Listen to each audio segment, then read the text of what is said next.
confirmer biso mutu wana za mutu a PPRD. Ya na confirmer penza za mutu a PPRD pour biso za bata service à renseignement biso to na autre renseignement to ko kende te na action ka bongo ngulu to déranger mutu. Mutu wana to kenda ki to kuta na ye aza mutu a PPRD batune na l'interview liboso question liboso batuna ki est-ce que oko yebisa biso ndenge makambo ezoke na Congo entre Tshisekedi na Kabila omoni na na koleka na pouvoir réponse nezalaki Tshisekedi atika na ye. Donc ça wa mutu moko bazo finga biso indirectement pe na bamboko biso tozali. Alors yango to achenaki ke ah yo lo biso Tshisekedi atika ne seke oza mutu a PPRD. Anga sa mo ba incitation to biso non c'est présenté olo ba vi na yo olo ba quelques mots o eko ça la message na média ne bo bisaki et gêné gouvernement en place à boy. Alors tant à boy to bandi ko boto là déjà ba biloko azaki nango poto za ba preuve alors to zaki ba preuve o kutu montre na montre-moi les mazatins dans le beaucoup. Avant tout comme à niveau passeport total en mobilité to senga pe boluka o muto yaki na allégation ya pour ça na pe micro la bison de boluka bonjour. Bonjour média. Est-ce que vous confirmez pour yo zape koko dikoko ya mboko la kati ya mboko yo mutu wana tango yo kutana kile mutu aliboso makamni boso la kinaye. Primo kombo na boluka bol pour la Congo na bomba ngé longité. Pour nga naza kutu libanda ya ba traître. Les mecs on attend la kuta na ya monenga image ya étudiant. Na kuti na masalanga José Rigby. Bon, c'était prévu que non a tout na question. Ah, cousin Deni, il y a combien de temps oyo vandi na mboka oyo? Oh, ça fait deux jours, n'est-ce non? Ah, confirmation vraiment ya situation politique na mboka na biso ya fresh c'est pas na tout nié. Mais ndenge nini makambo élection. Réponse à ça sans le savoir que na dangereux na temi pembe nae abisinga bi a omwiti seke d'embrouiller atika nae na o ba combattant ba osa libanda batika na bango eza kwa muta sopelinga ba mo levure na motema vimbi.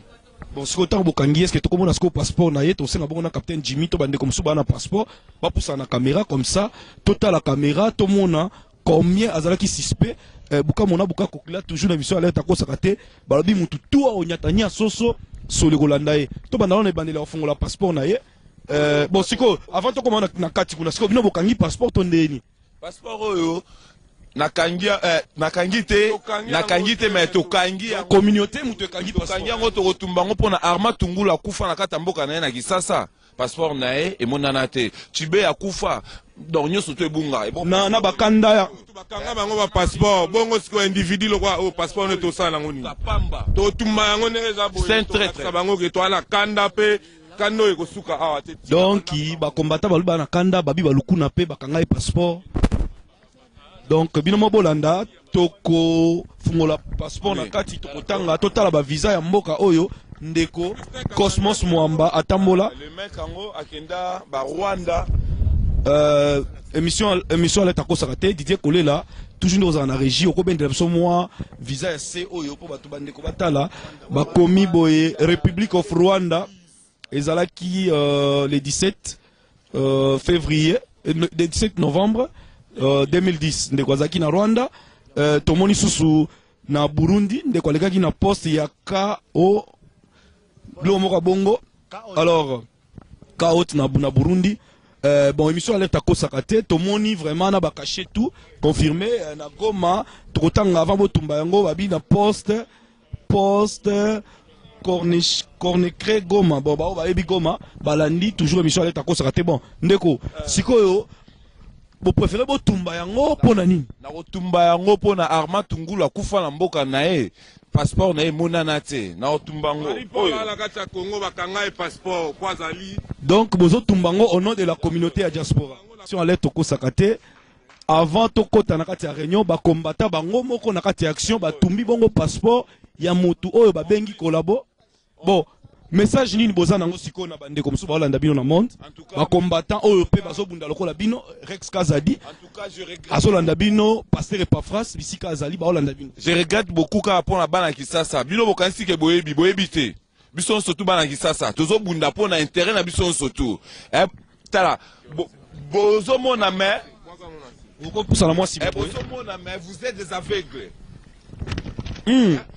En tout cas, contraint à biso na bino. Tous en pour ça, homme politique, tous en pour ça, musicien, et puis tous en pour ça, pasteur, tous en pour ça, y a homme d'affaires congolais. Namboko te. Le quoi bino monique Congo bonga, botika akuna, tokabwani. Point intérêt. Message nanga penza eza mingi na force armée congolaise. Donc message nanga penza na basoda, o penza benga mi soda o ya phase, o aleka na kati armée. A se rappeler na histoire o makamuto mona na bino na kitona. To se retrouver na bino na kitona plus de 47 000 hommes. Boyebi passe to mona, boyebi ba ninga boni bakufa, boyebi basi na bana oyo bazanga ba papa na bango lelo pona makambo to mona na changement régime. Mais bino so bozo soutenir régime oyo na Congo, bozo soutenir yango sans le savoir que pouvoir eza na population, bo s'attendre na soro biso to mona na kitona. Bande ko boye ba ke taza mauvais, so bo boule ke ba blague eza ba blague yati. Tant comme tamo mabe. Ango na sa ba bloko mususu boyebi. Sekele polele panza toleka. Boyebi motonga yo yebi polele nga kutu na banga kante mo polele donc eza nini bombe biso na kati sachele. Nangonga oyo ezali toto sa événement moko 3 jours passé awa ya ndeko mo bo soit disant ya kiawa ke o na conférence à Sida mais la conférence à Sida te to trouver que azamuta elwana donc oyo veste na ye oyo alata ki Louis Vuitton na mbongo ya PPRD partout où tu fais pas tant ko mena tanya on kakapo en konyoso donc oyo to amboshaki na ndenge zalaka alors eloko ezali somo pena pasi cameraman so robenda bien o ezali ba frère na bango o 3 jours fallait ça la awa montant ba pesa ka bango yango donc ezali $4,000 donc 4.165 comprendre o ezali montant oyo bango ba ça 3 jours $4,165 eza mbongo ya frais d'émission bango ba limboka oyo pona combien de jours. Donc pour 3 jours donc ezali passe et puis oyo carte de lecteur na botala et soit disant mwamba mais na moni kata rwandais mwamba tam sous mascarade comprendre botala oyo carte de lecteur yango yo après faut basoda nga ba elinga et puis oyo to trouver donc on va mwamba rwandais oyo directeur na bango exécutif azali rwandais donc docteur soki nani na yebi kombo na été tala yango yo donc bo comprendre le moko to za ba voyouté tam so bobule to avoir to sa musala ndenge sengeli alors ve chichi yayo lo sako yango so ipo sali blague ndemso to bundela mboka ve ezala pasi po to zoya to ade a 1000 et quelques na fo d'ici lo to zoya donc boye bagetan to ya bokitano minduki